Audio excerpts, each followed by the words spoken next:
Hey guys, it's Chelsa Messenger with Picks and Parlays. We're talking early lines for the NFL. It's our opening line report here on Picks and Parlays. We've got a promo code. The code is DOG if you want 15% off the entire site at picksandparlays.net. Again, that code is DOG, D-O-G. So we've got Craig Trapp joining us to talk about some of these lines and how they may shift during the course of the week and maybe what to look out for. Craig, are there any lines that caught your eye when you initially saw some of these odds come out? Yeah, I thought the interesting line I thought was the Steelers was against a Jets team that's been pretty good against the spread this season. I thought that one was one obviously a tough letdown spot after the Bengals.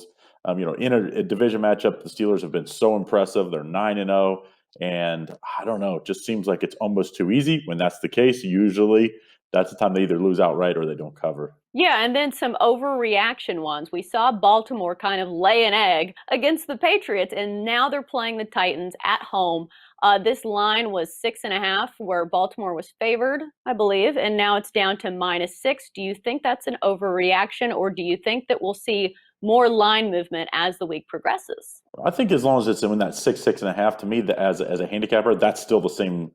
I'm not changing my opinion. I wouldn't change my opinion unless it got to that 7. If I, maybe take it off my card or put it on my card, depending on which team I like. But, this Titans team, they're not bad, but they're not great. And I would say, now maybe we could say the same thing about the Ravens that, they've got 3 losses. And, yeah, everybody gave up the excuse their 2 losses were the Steelers and the Chiefs, but now they lost to an okay Patriots team. Yeah, I think they're very similar teams and that they're kind of inconsistent when it comes to their offense.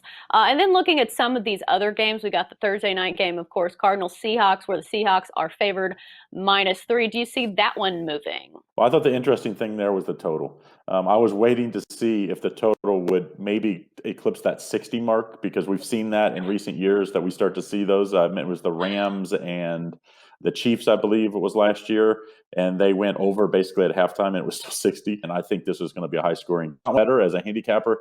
I'm not thrilled with the way the line is there. I'm way more excited about just to watch that game, and that's one of them that I think is going to be an absolute shootout. Yeah, we've got several good ones on the card this week. We've got the rematch game between Kansas City and Las Vegas, where the Raiders beat them the last time out, and Kansas City is favored in this one, -7, I believe, if I'm remembering that correctly.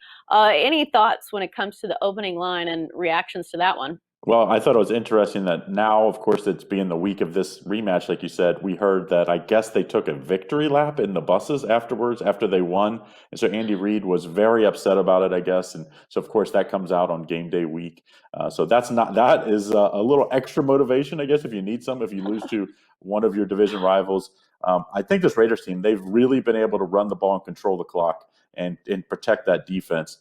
Can they do that enough to make it 2 in a row against a very, very good Chiefs team? A big question I'd have for them. And then Green Bay and Indianapolis. The Colts are -2.5 favorites here at home against Green Bay. Aaron Rodgers is always a threat, as we know. Do you think this number is correct for the Colts team that's actually been pretty good despite nobody talking about them? Yeah, I'm not a huge Philip Rivers guy. In fact, probably the other way. But he looked really good on Thursday night, and that defense looked great. And they're That's going what to need I to was be going to that say. against Green. They're going to need to be that against Green Bay. Green Bay was not good last week, but I do expect Green Bay will play better here. I think this will be a really good matchup. Yeah, I think Green Bay's defense definitely leaves a lot to be wanting, and that might be an issue, I think, here for the Packers. And then finally, we've got Monday Night Football, Rams at Bucks. This should be a good one. Bucks -3.5. They're hoping that primetime does not pan out the same way it did against the Saints.